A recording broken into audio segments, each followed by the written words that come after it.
Dragon Ball Super has opened up the floodgates for more potential spin-off stories set in the same continuity as the show.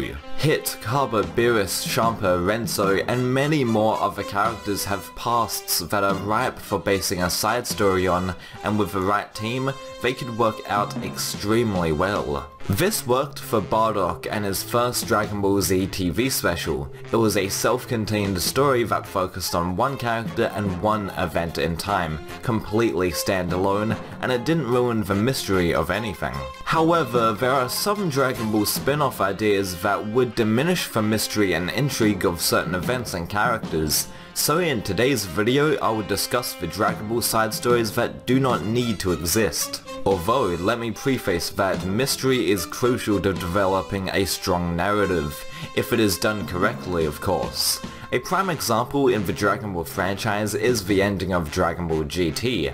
The final episodes of that anime rely solely on the ambiguity aspect, as well as the nostalgic and emotional touches that keep longtime fans satisfied. If Goku just outright said, "Oh yeah, I was dead and now I'm going to go off with Shenlong to train in the world of the dragons," the GT ending would not have the same punch as it does. That being said, the first Dragon Ball spin-off we absolutely do not need is a special or movie relating to Frieza and his origins. His character is interesting in the anime specifically because of two key aspects: the voice acting by Ryusei Nakao, the Japanese voice of Frieza, and also that his background is still under wraps and never explained thoroughly. I say that this was a great stylistic choice in the anime in particular, and it's because Toei could have simply created a needless backstory for Frieza to pad out the titular arc more, but they decided not to, which was a brave choice and a welcomed one.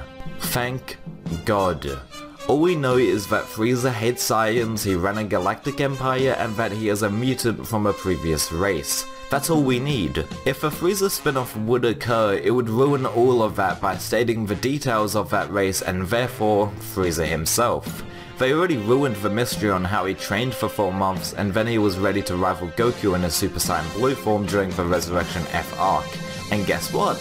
The explanation sucked. I don't mind the fact that he trained for that short amount of time and got to God level, since his race is unknown basically. We don't know their potential to begin with and how fast they grow, so that's fine. The issue comes in when you ruin a unique trait about Frieza and tell us how he trained, especially since they gave the audience an extremely undistinctive form of training really. I also totally get the idea of Frieza being humbled by Goku and Saiyan power in the Namek arc, and then he thinks the best way to get ahead of them is to train like Saiyans and humans do. But Frieza does not train like humans or Saiyans do. Goku didn't kick the shit out of Vegeta in the Room of Spirit and Time in Dragon Ball Super to get stronger, he sparred with him, which is completely different to what Frieza did to Tagoma. Simply put, some things are better left unanswered.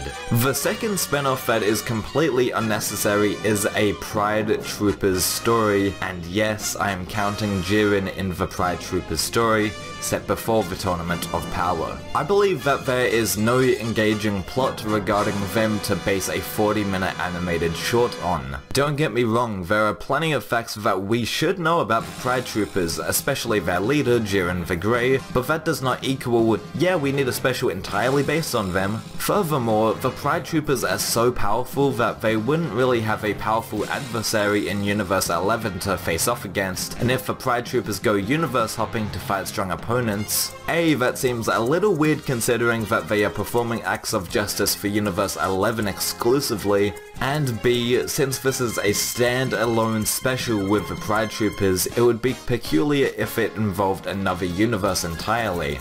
To conclude, I am all for Toei and Shueisha to create more Dragon Ball spin-offs, but they still need to have some essence of Goku in them, since he is the core of the story after all, and also they need to not ruin any prior mystery with characters that are built off of mystery.